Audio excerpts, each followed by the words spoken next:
Hello guys, ഇന്ന് നമുക്ക് ഒരു ബ്ലൂടൂത്ത് മൊഡ്യൂളെ പരിചയപ്പെടാം കേട്ടോ. അപ്പോൾ ഇതിൻ്റെ ബാക്ക് വശം അതാണ്, ഇത് ഫ്രണ്ട്. ഇനി നമുക്കിതിൻ്റെ കണക്ഷൻ കൊടുക്കുന്നത് എങ്ങനെയാണെന്ന് നമുക്കൊന്ന് നോക്കാം. ഇപ്പോൾ ഞാൻ സോൾഡർ ചെയ്ത് കാണിക്കുന്നില്ല, ജസ്റ്റ് ഒന്ന് പറയുന്നതെന്ന് മാത്രമേ ഉള്ളൂ. അത് നോക്കിയിട്ട് നിങ്ങൾക്ക് ചെയ്യാൻ പറ്റും, അറിയാത്ത ആൾക്കാർക്ക് വേണ്ടിയിട്ടാട്ടോ. ഇത് ലെഫ്റ്റ് റൈറ്റ് ഗ്രൗണ്ട് കണ്ടില്ലേ, ആ 3 പോർട്ട് കാണുന്നത്, അത് നമുക്ക് ആഡിയോ ഔട്ട് എടുക്കാൻ വേണ്ടിയിട്ടാണ്. പിന്നെ VCC ഗ്രൗണ്ട്, ആ 2 പോർട്ട് കാണുന്നത്, അത് നമുക്ക് 5 വോൾട്ട് DC കൊടുക്കാൻ വേണ്ടിയിട്ടാണ്. 5 വോൾട്ട് കൂടുതൽ കൊടുത്താൽ ഈ ബോർഡ് കംപ്ലൈൻറ്റ് വരും. അതുകൊണ്ട് 5 വോൾട്ട് കൂടുതൽ കൊടുക്കാതിരിക്കുക. പിന്നെ ഇതിനകത്ത് DMDP ഗ്രൗണ്ട് എന്ന് വരുന്നില്ലേ, ആ 3 പോയിൻ്റ് ആക്ച്വലി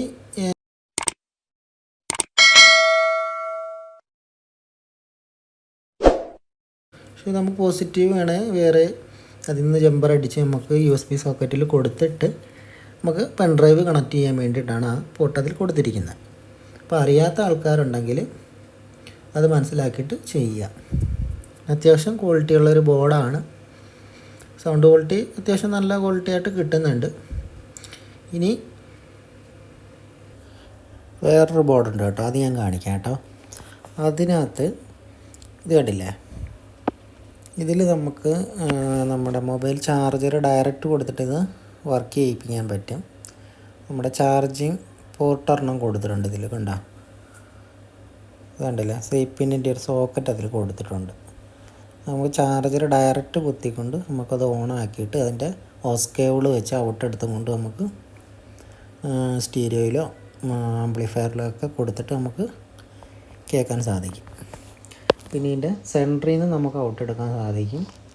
കണ്ടില്ലേ, സെൻറ്ററിൽ കൊടുത്തിരിക്കുന്നത് ലെഫ്റ്റ് റൈറ്റ്, അവിടെ നിന്ന് നമുക്ക് ഔട്ട് എടുക്കാൻ സാധിക്കും. പിന്നെ അത്യാവശ്യം കുഴപ്പമില്ലാത്തൊരു ബോർഡൊക്കെ തന്നെ.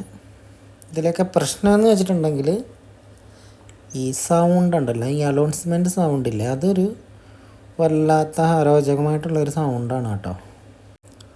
പിന്നെ അത്യാവശ്യം നല്ല ബോർഡൊക്കെയാണ് ഗൈസ്, ആവശ്യക്കാർക്ക് വാങ്ങിച്ച് ഉപയോഗിച്ച് നോക്കാം.